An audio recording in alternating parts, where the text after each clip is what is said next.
Giêsu Ugzo na hempeu na ngahi Biak dingin na kilongi Khut siang thâu te lam tâu in Bat dingin na kilongi Patoy na hempeu na ngahi Giêsu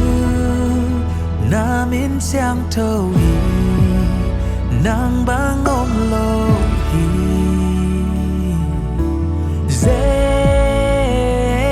Giêsu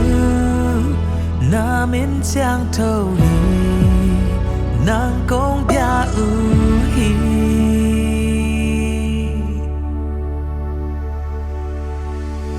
Biak dingin na kilongi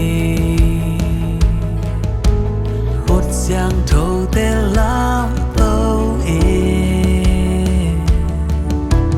Pat dingin na kilongi Patoy na hempeu na ngahi Giêsu namin siyang tawi ng bangong lohi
lô hi